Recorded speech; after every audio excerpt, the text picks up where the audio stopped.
काफ़ी अच्छा लग रहा है। वैलिडेशन जो पब्लिक की होती है सबसे बड़ी वैलिडेशन होती है। और मैडॉक हॉरर कॉमेडी यूनिवर्स, जैसे मैंने पहले बोला कि सबसे सक्सेसफुल यूनिवर्स है हिंदी सिनेमा का। उसकी ये लेगेसी जो ओरिजिन फिल्म है, एज एन ओरिजिन फिल्म सबसे अच्छी ओपनिंग आई है।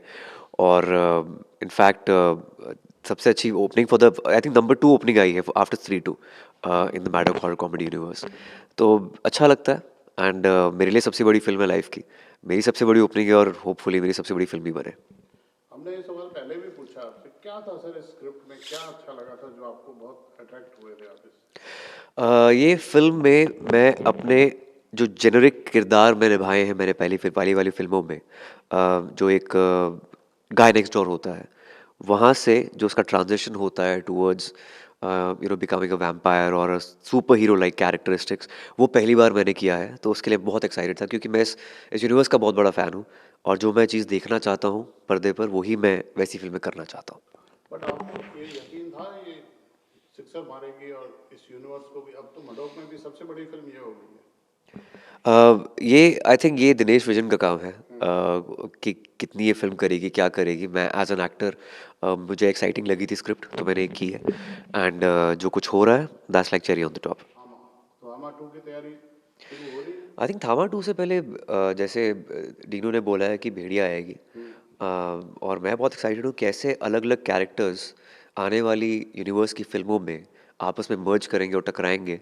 आई think that will be very interesting. ये मेरी 100 करोड़ की 5वीं फिल्म है। और पैंडेमिक के बाद ये क्या पैंडमिक के दूसरी बाद फिल्म है। दूसरी फिल्म है। हाँ, ड्रीम गर्ल 2 भी 100 करोड़ हुई थी और ये भी 100 करोड़ हुई तो है। ये कौन मेरी सा लास्ट फिल्म बनता है, जो थी वो हंड्रेड कौन सा करोड़ थी। बनता है स्क्रिप्ट, कौन कौन पढ़ता है, कौन डिसीजन लेता है, ये को मतलब किसी और लोगों को भी बता दो ये भाई है ये। मेरे 3-4 लोग मेरे हाँ आसपास। हाँ मैं नाम भी ले लेता हूँ। हाँ, प्लीज पृथ्वीश डू। गांगुली है। हाँ ताहिरा कश्यप है। हाँ। सुनीता डिसूजा है। वाह।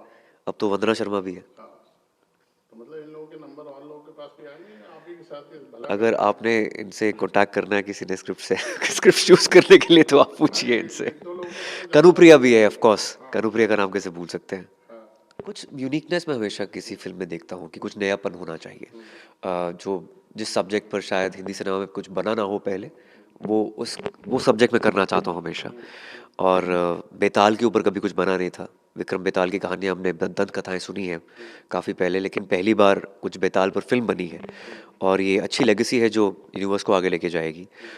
बाकी यही है कि मतलब आई एम ग्लैड कि पीपल लोगों को पसंद आया और यूनिवर्स आगे बढ़ा। तो दर्शकों के साथ आयुष्मान आपका एक अलग फैन बेस बन चुका है, क्या वो वेट करते हैं हाँ आयुष्मान की फिल्म आ रही है, तो ये कैसे तालमेल रखते हैं कनेक्ट आप। क्या, मैं तो मुझे लगता है मैं खुद ही दर्शक हूँ। हम्म, जब तक आप खुद दर्शक बनकर हम्म, अपनी फिल्म या कोई फिल्म देखते हैं, मैं जब भी कोई फिल्में देखता हूँ तो उसमें कुछ त्रुटियां नहीं दिखा देखता हूँ। मैं इतना इतना नेगेटिव कंज्यूमर नहीं हूँ सिनेमा का। हम्म, मुझे अमूमन फिल्में अच्छी लगती हैं और मैं सपोर्ट करता हूँ सिनेमा को।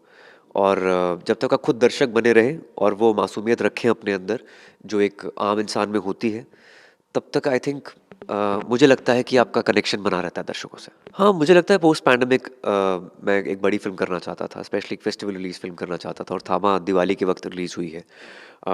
और वही हुआ, फिर वही सबसे बड़ी ओपनिंग आई है। तो इसलिए मैं एक बड़ी फिल्म का इंतजार कर रहा था ड्रीम गर्ल 2 के बाद। और शायद एक और बड़ी फिल्म आपका इंतजार कर रही है, सूरज बड़जात्या के साथ कर रहे हैं फिल्म, नए प्रेम बन के आ रहे हैं, क्या है थोड़ा उसके बारे में कुछ बताएंगे आप। बस अगले 4 दिन में शूट शुरू होने वाली है, 1 नवंबर से। हाँ आई थिंक ये तो एक मेरे लिए बहुत सपने जैसा है कि मैं प्रेम का कैरेक्टर कर रहा हूँ, क्योंकि मैंने बस सोचा था कि काश ये भी हो, और वो हो गया। और अच्छी बात है कि उसमें भी कुछ नयापन है सूरज जी की कहानी में। पारिवारिक फिल्में जैसे उनकी फिल्में होती हैं, वैसी फिल्म काफ़ी सालों से नहीं आई है। अगले मिड नेक्स्ट ईयर के बाद वो रिलीज़ होगी। सो बहुत एक्साइटेड हूँ उसके तो लिए। और प्रोजेक्ट कर जी, रहे हैं। जी, जी। वाईएफ का एक और प्रोजेक्ट मैं कर रहा हूँ, बहुत ही इंटरेस्टिंग है, बहुत ही नई कहानी है। जो मेरे जॉनर की कहानी है वैसी वो कहानी है, तो इसलिए बहुत एक्साइटेड हूँ। वो पोशंबा और वाईएफ का एक गठबंधन है उसमें। तो आई थिंक ये अब टाइटल हम अनाउंस नहीं किया है अभी तक, बट लेट्स सी।